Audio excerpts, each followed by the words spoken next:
2 minggu berlalu, kehidupanku yang seperti neraka aku lalui dengan besar hati. Jika tidak begitu, aku mungkin sudah mati berdiri. Wanita itu semakin menunjukkan warna sesungguhnya dengan mengikuti semua cara berpakaianku. Tukang plagiat yang berusaha merubah takdirnya dari burung gagak menjadi phoenix. Ia ingin menjadi sepertiku, jangan bermimpi. Hari ini jadwal kelas kepribadian untuknya. Aku hanya menatap malas pada dirinya yang menghampiriku berusaha berjalan anggun dengan high heels di kakinya meski terseok-seok. Inginku tertawa lepas melihat kekonyolannya. Butuh waktu yang lama untukmu terbiasa berjalan sesuai ritme. Lagi pula untuk apa memakai sepatu 7 senti di dalam rumah. Aku sedang minum teh didampingi Marta. Ia berdiri menghalangi sinar matahari pagi yang sangat berharga dibanding keberadaannya di sini. Kak, aku memicingkan mata saat mulutnya hendak memanggilku dengan sebutan menjijikkan. Ia pun menelan salivanya lalu melanjutkan kata. Nyonya Elara, aku akan belajar menjadi anggun sepertimu, mendampingi Tuan dengan pantas. Apa maksud dengan perkataannya? Aku menyesap tehku dan mengerutkan kening karena tiba-tiba rasanya menjadi kecut. Apa karena keberadaannya? Sungguh menyebalkan. Aku tidak peduli. Seberapapun kerasnya kamu mencoba mencari perhatianku. Aku katakan semua itu percuma. Aku menggedikkan daguku. Pergilah, kau menghalangi cahaya matahari yang sangat berharga. Sarkasku mengusirnya. Kulihat ia mengepalkan tangan, lalu berbalik sambil menghentak langkahnya pergi. Aku tersenyum manis melihat kemarahannya. Nyonya, kenapa Anda begitu tenang, bahkan membiarkan Tuan tidur bersama gundik itu? Marta berkata dengan berapi-api. Jaga bahasamu sayang, aku memang tidak tahu asal-usulnya, tapi sebutan guntik terlalu kasar dan mengotori mulut terpelajarmu, tegurku. Aku tidak mau Marta menjadi sama liarnya dengan wanita itu. Biarkan saja dia mau melakukan apa, aku hanya akan bertindak saat dirinya mengusik atau menggangguku lebih dari ini. Marta berasal dari keluarga baik-baik, ayah dan ibunya adalah kepala pelayan di keluargaku. Marta seorang sarjana di universitas dalam negeri, dan mengabdi padaku atas keinginannya sendiri. Jika wanita itu merasa lebih tinggi dari Marta, maka dia salah besar. Aku beranjak dari kursiku. Aku harus menghadiri acara amal hari ini. Seperti biasa, menemani Ares di depan publik. Autor Pov Sophie melempar buku tebal yang harus dibacanya dari guru kepribadian. Hanya berjalan, kenapa susah sekali, harus membaca buku yang seperti kamus itu, menyebalkan keluhnya. Sophie melompat ke atas ranjang empuk hendak tidur, namun, ia segera bangkit dari duduknya ketika Ares memasuki kamar. Tampak pria tampan itu sudah rapi dengan jas Armani membalut tubuh atletisnya. Sophie tidak berkedip melihat pesona Ares yang menghipnotis. Wanita itu berjalan mendekat dengan senyum andalannya. Tuan sudah rapi dan tampan. Tuan mau kemana? Ucapnya selembut mungkin. Ares menoleh dan tersenyum. Aku akan menghadiri acara amal, kamu di rumah saja ya. Pria itu mengusap rambut Sophie. Tanpa kata Sophie langsung memeluk Ares. Aku ingin ikut Tuan. Aku tidak akan mengganggu. Aku hanya ingin bersamamu, bujuknya manja. Ares sempat terkejut dengan sikap Sophie. Ares mengusap punggung Sofia dengan sayang. Maaf, aku tidak bisa membawamu, karena semua orang tahu jika istriku hanya Elara. Bersabarlah, semua ini demi menjaga perusahaan agar tetap stabil. Aku cemburu Tuan, Nyonya bisa kapan saja dekat dengan Tuan, sedangkan aku hanya bisa menunggu di sini. Aku kesepian, aku butuh Tuan. Sophie menatap dalam manik Ares, ia mendekati wajahnya pada pria itu lalu mendaratkan kecupan pada bibirnya. Ares yang terhenyak sesaat akhirnya terbuai. Sophie begitu lemah dan lembut di matanya, sosok yang tidak ada pada diri Elara. Saat nama istrinya terlintas, Ares menarik dirinya dari ciuman tersebut. Kenapa Tuan? Wanita itu tampak kecewa. Ares menoleh pada pintu kamar yang tidak tertutup rapat. Tidak ada siapa-siapa di sana. Ia pun kembali memandang Sophie yang masih memeluknya. Sudah terlambat, aku harus pergi, ucapnya pelan lalu melepas rangkulan Sophie. Baiklah, malam ini aku harap Tuan tidak lelah. Sejak malam itu, Tuan belum menyentuhku, cicitnya. Ares terdiam sesaat, selama tidurnya terpisah karena Elara yang menolaknya. Dengan terpaksa dirinya tidur bersama Sophie. Meski tidak terjadi apapun karena Ares seolah enggan melakukannya, Ares memilih mengacak rambut Sophie. Berdoalah agar aku tidak lembur.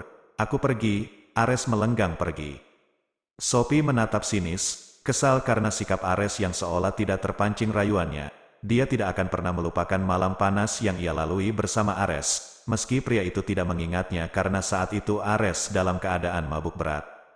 Pengakuan Sophie akan dirinya yang telah terenggut kegadisannya mengharuskan Ares menikahinya. Hingga di sini Sophie berada di rumah Ares sebagai istri kedua, ditambah kabar kehamilannya membawa angin segar untuk Ares yang telah menanti penerus sejak lama.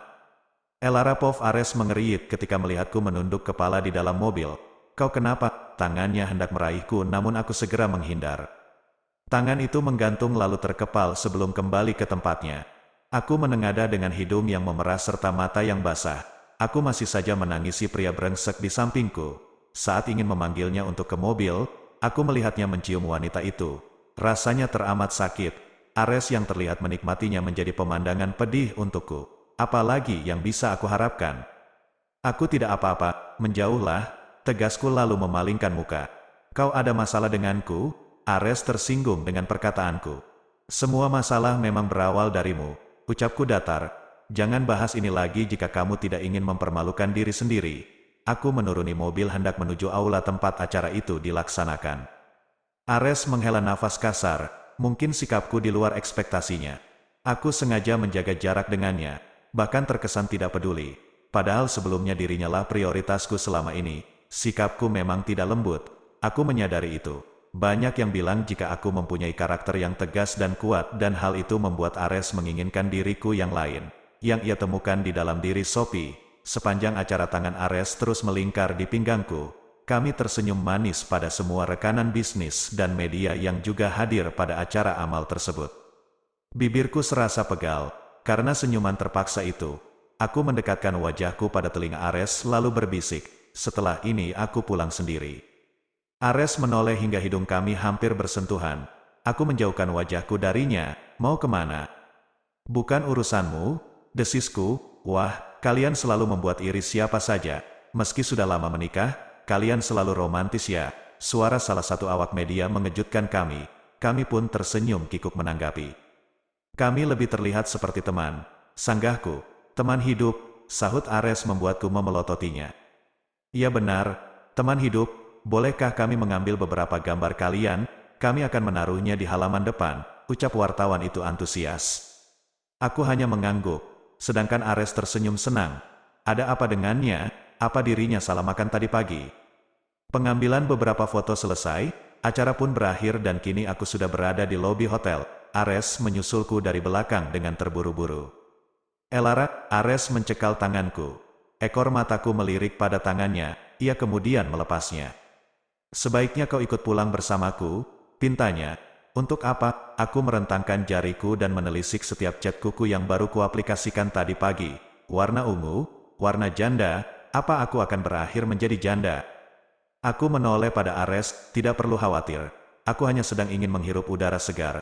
Akhir-akhir ini udara di rumah menjadi pengap. Tambahku membuatnya pria itu menghela nafas. Baik, biar aku sedang ingin sendiri. Jauh, jauh darimu. Aku harap kau mengerti. Apa maksudmu? Kau ingin kita buat keributan di sini? Pancingku dengan seringai. Ares menoleh ke segala arah. Masih banyak orang di sana. Ia akhirnya mengalah dan pulang sendiri tanpa aku. Ah, bagus. Pergilah, melihatmu membuatku sesak. Aku bermonolog. Setelah itu aku berjalan tanpa arah, menikmati hembusan angin yang terasa dingin membeku.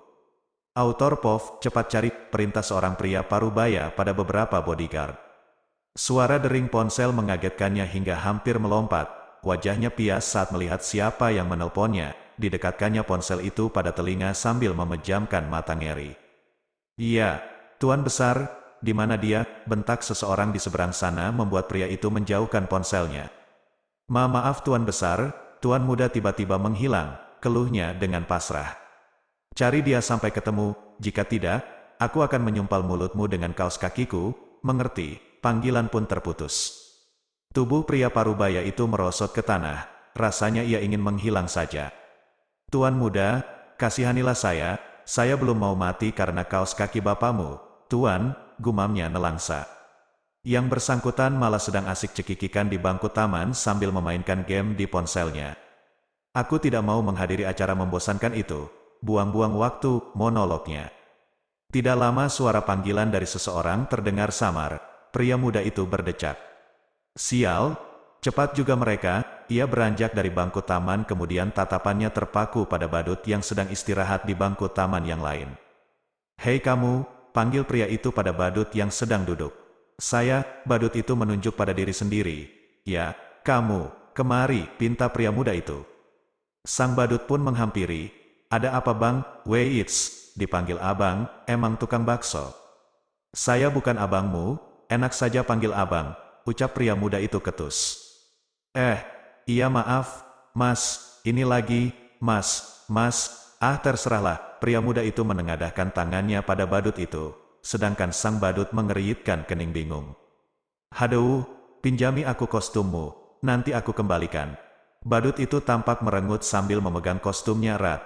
Pria muda itu mendesah lelah kemudian merogoh saku celananya, diambilnya beberapa lembar uang kertas berwarna merah dari dompetnya. Aku pinjam tidak gratis. Cepat, pria muda itu menyodorkan uang itu pada sang badut. Tanpa kata, badut itu pun melepas kostumnya dengan wajah berbinar. Kapan lagi bisa mendapatkan uang sebanyak itu? Bahkan selama seminggu keliling kampung pun hasilnya tidak akan sama dengan uang yang diberikan pria muda tersebut. Pria muda itu memakai kostum itu terburu-buru, bertepatan dengan segerombolan bodyguard yang mencari dirinya datang. Dek, lihat pria ini tidak? Tanya bodyguard sambil memperlihatkan foto seseorang. Bocah tanggung itu menoleh pada badut yang duduk manis di bangku tanpa suara, kemudian menggeleng pada bodyguard. Tidak lihat ya? Haduh, dicari kemana lagi nih? Tanya bodyguard itu pada rekannya. Makan siang dulu yuk, ada nasi padang tuh di seberang. Capek udah keliling tidak ketemu juga, ajak rekannya yang kemudian dianggukinya. Pria muda itu melihat para bodyguard yang pergi, lalu membuka kostum kepalanya sambil tersenyum. Good boy, ucapnya sumringah. Ia beranjak dari bangku hendak pergi. Aku pinjam dulu ya sampai sore, nanti kita ketemu lagi di sini, jelasnya yang diangguki bocah tanggung itu. Pria muda itu kembali memasang kostum badut yang terlihat kusam.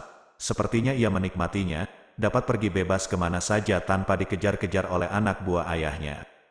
Saat ia berjalan sambil memandangi hingar-bingar kota tanpa sengaja ia menabrak seseorang. Salah satu kesulitan memakai kostum itu adalah melihat ke bawah karena terganjal kostum kepala yang tidak bisa menekuk. Aduh, maaf, suara lembut terdengar menarik perhatiannya. Pria muda itu meraih pinggang seseorang tersebut karena tadi hampir terjatuh.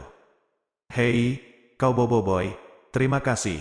Pria muda itu hanya bisa terdiam saat melihat siapa yang ia tabrak. Wanita yang sangat cantik yang belum pernah ditemuinya. Bahkan mulutnya tidak mampu mengeluarkan suara karena terpesona. Kau diam saja, tidak mau menjawab, pria itu memilih diam, lalu menggeleng. Mungkin sebaiknya ia tidak memperlihatkan identitasnya dulu, apalagi para bodyguard itu masih berkeliaran mencarinya. Memang badut itu diam saja ya, seperti Chaplin, ucap wanita itu. Baiklah, bisakah kau menemaniku? Hatiku sedang tidak baik. Suara wanita itu terdengar getir, pria itu hanya diam sambil terus mengamati wanita itu dengan seksama. Aku akan membayarmu. Pasti lelah sekali kamu harus berkeliling mencari uang. Wanita itu meraih tangan kostum. Ayo, temani aku makan es krim. Wanita itu membawa badut bersamanya ke arah stan es krim.